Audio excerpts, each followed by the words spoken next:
Hello everyone, this is Hollander Cooper from Games Radar here, checking out Shadow of the Eternals with some of the fine people making it happen. Can you introduce yourselves for everyone? Yeah, hi everyone. I'm Denis, Dyack, the Chief Creative Officer from Precursor Games. And I am Shawn Jackson, Chief Operating Officer and Art Director and whatever artist you want me to be. All right. So, yeah, Shadow of the Eternals, let's jump into it and just start giving people a glimpse of exactly what the game is. Yeah, so let me start off with who we're going to see here is someone called Elizabeth Bathory. She's in red. Mistress? Please. Mistress is for the regular staff. To you, my dear, I am Elizabeth. You and I need to talk. I want to share something important with you, but you must tell no one of it. So what era is this right here? This is 1700s, and Elizabeth Bathory is one of the most prolific female serial killers. She killed over 400 women, bathed in their blood, and tried to maintain eternal youth. Did it work? Well, no. We're not sure. That's yet to be proven. Yeah. She could still be running around. Yeah. So, like the Spirit of Eternal Darkness, we're taking historically accurate characters and periods and spinning Lovecraftian mythos around it. And in this particular version, you play Clara, who's her lover, being coerced by the police to find a nobleman's missing daughter. And by looking at the artifact of the book, you look into this magical artifact, and you're now teleported to the time of Charlemagne with Theodoric, who's basically trying to deliver a message. And this game right now is running on the Crytek engine, correct? Yeah, it's running on the Crytek engine. It's really, really early alpha. We just were at Comic-Con earlier last week, and we had hundreds of people playing this. And as we were describing our woes today, our machine broke down, and we're happy that you had one that we could play on. That's what Games Radar does. We have things that work. That's our slogan. Everything on our site technically functions. Trademark. So who is this character again? This character is Theodoric, and one of the interesting things as Shawn walks around, so this is all aimed at next generation technology. For the Kickstarter, we're going to be aiming at PCs, Wii U, and we're happy to announce that we recently become a PS4 developer, and one of our first stretch goals is going to be to bring this to the PS4. Awesome. And because it's running on the Crytek engines, compatible with all those. But one of the interesting things that Shawn's walking around, I think personally, is it's got a really different hybrid camera. So here it looks like it's kind of on a rail, but he can move the camera around at the same time as he's looking. But then at the same time, it seems into a normal chase cam. So if he goes a little bit further, and he can look around just like anything else. So if he wants to look at that beautiful tapestry that's flowing in the wind, because Crytek, the Cry engine's awesome. Big fan of that engine? I am. I think it's been really great for us, and because we're a very small team, it's very efficient, and we can find ways that we can do a lot of things with it with a small group. And here, Shawn will have a conversation with the monk. I have an urgent message for His Highness Charlemagne. Do you know where he is? You must be Charlemagne's courier. Perhaps you should bless yourself from the hand of Jude. They say it is... There is something I must share with you. Something is amiss in this place. Brother Nicholas has recently passed away, and I doubt it was through the will of the divine. He lies here, but the Order will not let us prepare him for proper funeral rites.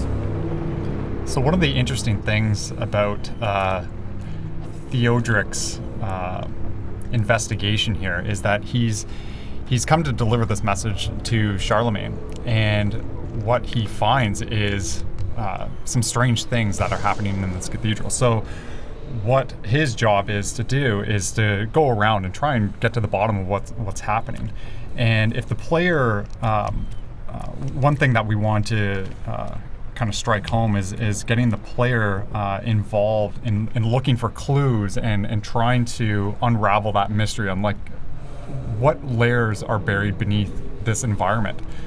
So you can go around inspecting different things. None of these are holy items. What kind of religion is practiced in this church? Are the Order faithful to the Holy Roman Empire? So these are all optional interactions. Yep. So you can kind of get the amount of lore and stuff you want from the world without being force-fed it or having it just not be there. Exactly, and that's sort of the easy, digestible route is the way we want to go. We're also doing something that's really interesting within our community. When you join the community, it's called the Order of the Unseen. You can actually create content for the game. So we have short stories and stuff like that we're going to be implementing. And, working on Legacy of Kain, getting all that voice acting on the CD-ROM for the PlayStation 1, that was sort of the big revolution. For Eternal Darkness, it was all those characters and the sanity effects breaking the fourth wall.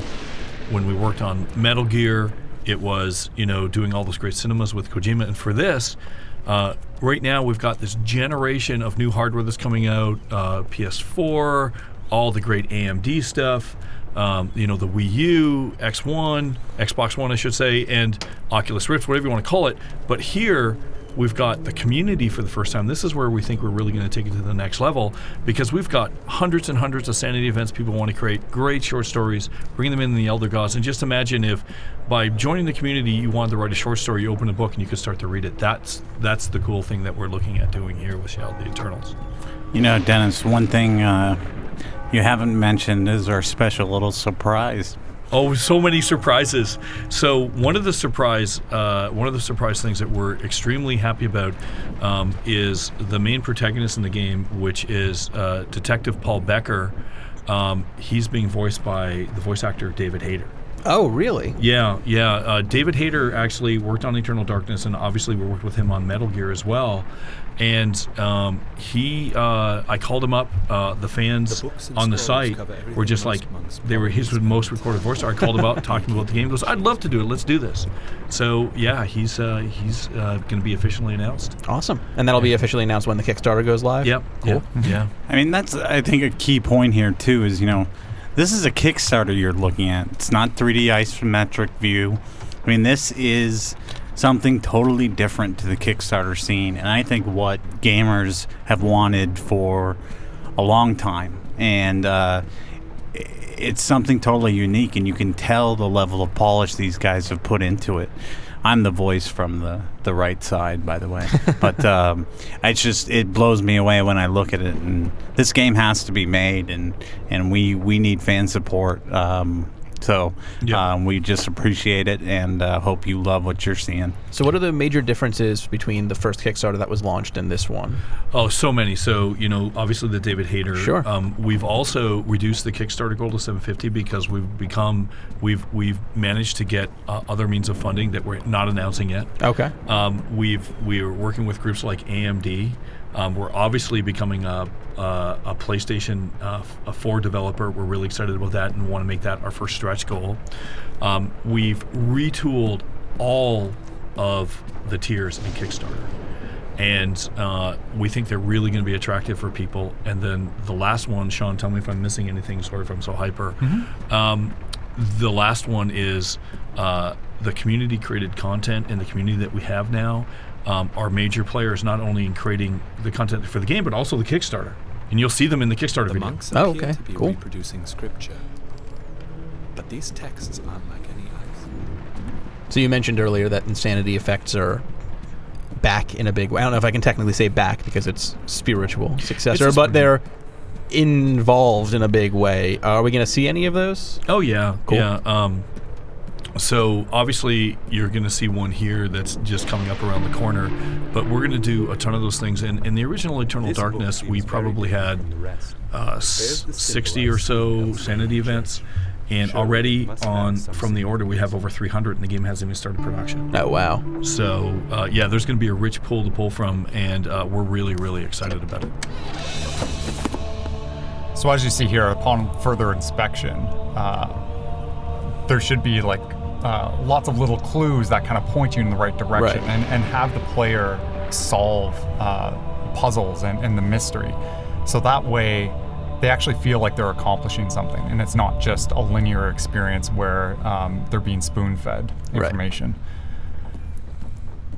One thing that about our new Kickstarter is that we have this great community now, and they've been very active in providing us with suggestions and things that they would like to see within the game that we couldn't do in the previous Kickstarter. So we're really excited about this relaunch and what we have in store for our potential backers. What the hell is this?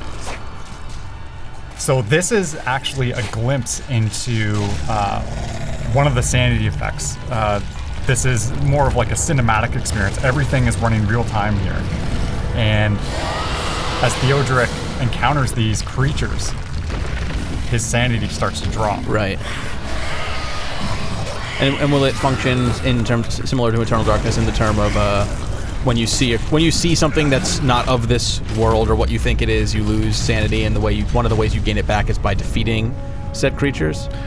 We're working that out now. It's one of the things we want to work out with the community.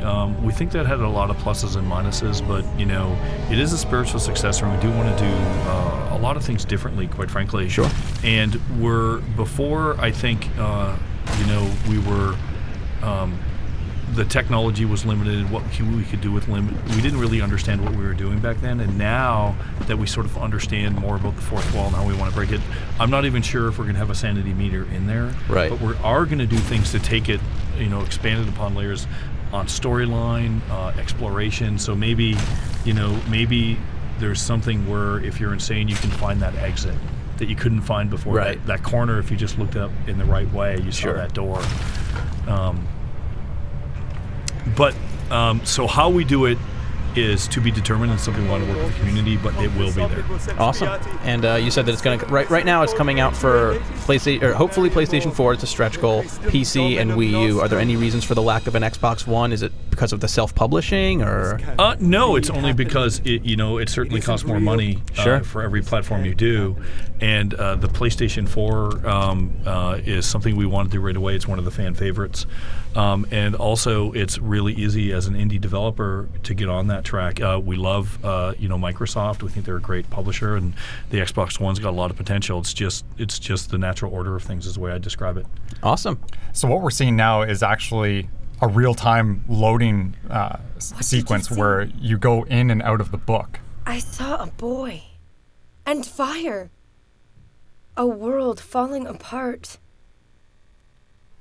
Interesting. When I look there, I see only a dark room with a glimmer of light. And I see you, Clara. You are with me. You tell me you love me and smile. And that is all I see. What we have going on there is Clara, who's Elizabeth Bathory's handmaiden, and you play the role of her depending on what choices you make. So let me set up the scene of the entire game. Sure. You play Detective Paul Becker, who David Hayter's, he's the main protagonist in the game. You come to this horrible massacre in Louisiana. It's one of the worst in the state's history. And there's two survivors. One is in a three-piece suit, completely clean cut, looks like, he's right off of Wall Street, not a speck of blood on him, can't remember who he is. The other person beside him is completely opposite. He's in biker colors, he's got tattoos, he's got scarification. He also can't remember who he is, but they both want to kill each other. As you start interrogating, and depending on what questions you ask and how you ask them, you may play different characters in the game and jump to different sequences depending on what choices you make. And they start talking about Elizabeth Bathory, which is in the 1700s, who was a real character, or was a real person, and is considered to be one of the people behind a lot of the vampire mythos related to Vlad the Impaler. Right. Really, really crazy. Some crazy stuff goes on there. And we want to take people to some really, really deep, dark places, which I'm personally really excited about. Yeah, and it's got a lot of potential as for Larian, and like we... I don't know if we mentioned it. It's based around like Lovecraftian mythos. So... and for people who aren't familiar with Lovecraft, it's all based around like science and like the boogeyman could actually be real. Right. And that's the most frightening part is that, and like Dennis said, we want to go to some dark places, but we want to make it meaningful and give some purpose to it. So it's not like we're just doing it for shock value. Sure. It's taking the player's mind and contorting it and making them maybe feel bad about themselves or awful about them, but then at the same time, it's like, well, maybe that was the only choice I could have made. Were there any games that inspired that? Because there were some games recently that have done similar things. Anything that inspired that? Well, there's a lot of great games out there. Certainly, games that inspire that. It's almost like I play a lot of games, so it's off the top of my head I can't think of any. But I will say that certainly, obviously, Eternal Darkness, it sort of paved its own way, and there really hasn't been a game that much like it since we created it 12 years ago. And because it paved its own path, that's where we kind of want to take it back. This is a very deliberately paced game. It's a game where the story needs to have meaning, needs to be provocative, needs to be interesting in itself, because we just don't think games are being made like that anymore. It's an action-adventure steeped in psychological horror, where we're breaking the fourth wall, where we've got Lovecraftian stuff. We're not afraid to explore quantum mechanics, because that was Lovecraft was all about science. And horror for him it wasn't that there were these magical creatures out there, is that they were just highly advanced beings from either other realms or other, galaxies or whatever. And that's kind of what we want to do here, and we want to look at and explore, flawed narrative where there's three sides to every story. There's my side, your side, and then the truth. Right. And then by making different decisions, you'll see all of that. And that's kind of where we want to take the game, I think. Yeah, it's all based off of the perspective or the perception of the player. And the player can gain those different perceptions by playing different characters. And like Dennis said, it's like there's three sides to every story, yours, mine, and the truth. And maybe you're not going to get the truth until you get every side of the story, and you can be the judge. And another big change, just thinking about it as we're talking, one of the other big changes with the Kickstarter now, we've got a lot of fan feedback and a lot of community feedback, is the game's going to be 8 to 10 hours out of the gate. We had a lot of feedback saying, this is really cool, but I just don't know if I want to support it if I want to get a 2-hour experience. Yeah. So we really did stress that out.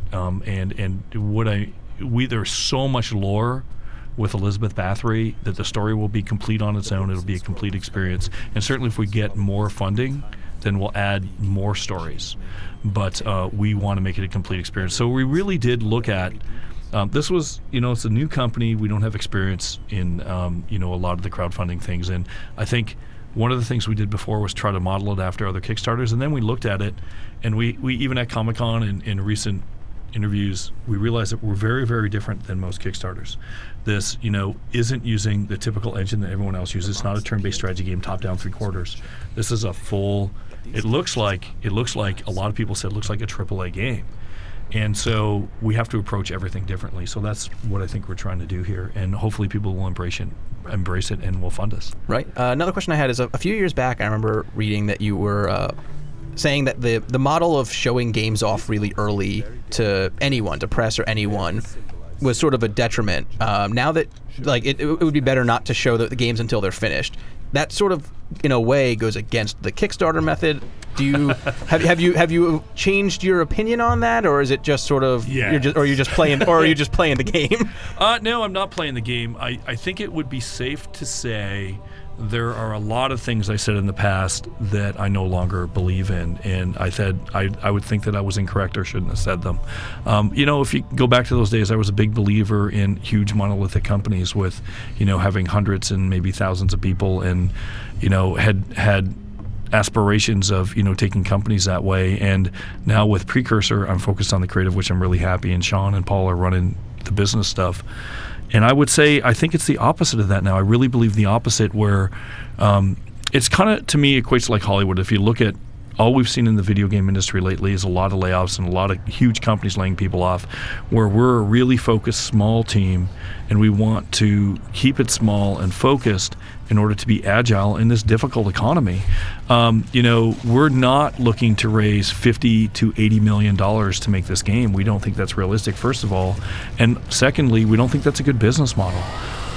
We think a better business model is to keep it lean and to try to create as many high-quality graphics and things that you can with engaging story, and then try to make money that way. And we think that's the way it's going to go. In Hollywood, back in the 1920s, when they're making movies like Cleopatra and Ben-Hur, where they had thousands of staff, what's called the golden era of Hollywood, making all these awesome movies, had problems meeting their bottom line. And I think that's what the video game industry is happening now. And I think we're going to see changes in that direction.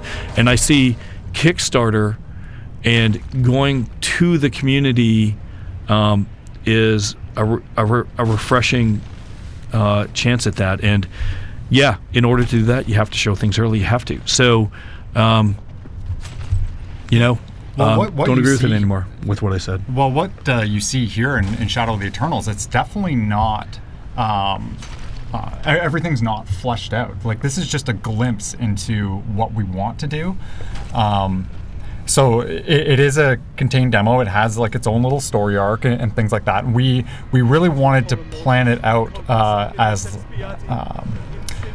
kind of like an internal like studio justification to make sure that we can actually accomplish this, because we like an internal vertical slice almost. Yeah, because we did so many new things. Like we developed our own like facial pipeline and like animation, and did a great job with that too. It's incredible. So we accomplished so many things with so few people, and that just gave us justification to be like, we can actually do this. And I have to say, and I think really you're right on. And if anything, not only are we showing this really early, we're showing this in pre-production. I don't think ever in the history of me being in video games have we ever shown anything that early. And at Gamescom, there are some bugs that are nasty, and everyone was so patient with us. Or Comic-Con. Sorry, what did I say? Gamescom. No, Comic-Con. Sorry. Wrong country. Wrong country, wrong time, wrong place. But both good. Yes. We had some bugs in there, and you're really as a creator, you're paranoid that people will see the flaws. But I was happy to see that at Comic-Con people embraced it, and we had some really fun lines when people were playing it for the first time. They're like, I want to go back up the ladder. Let me go back up the ladder. Or one guy yelling out, "Shit just got real," and that was pretty awesome. And then out of the blue too, one person came up to me and just gave me a hug and said, "Thanks for creating this, and thanks for creating Eternal Darkness." It's just not something you typically see at E3, right? And plus, you can always write off any bugs that don't stop the game as an insanity effect. So Yes. you're good until the game crashes, and even then, for like an extra 30 seconds, people are still gonna give you the benefit of the doubt with the game. waiting. Like, oh, the wall just disappeared. Cool. Yeah, it is interesting though how much things have changed, because it really is the polar opposite. We're doing the polar opposite of what I feared the most 5 years ago. Yeah, and we were apprehensive about having the public putting it in the public's hand and letting them kind of like stress test it, and that's exactly what they did. And you, like Dennis said, it's like they found bugs and things like that. But you know what? That's just part of game development. Yeah. You're inviting them in super early, and they'll be able to get on board with the Kickstarter, which is available now. Mm-hmm. And what's your website for the game if they want to go directly there? shadowoftheeternals.com. Easy to remember. Yep. Awesome. Yep. And so how long is the Kickstarter goal? Is it 30? Is it 31 days by default? I think. Yeah, I think so. Something that's going to be 30 days. It's average. All right. So everyone has that much time to fund the game. So thank you again for showing off everything. And be sure to check out more about this game and plenty more on GamesRadar.com.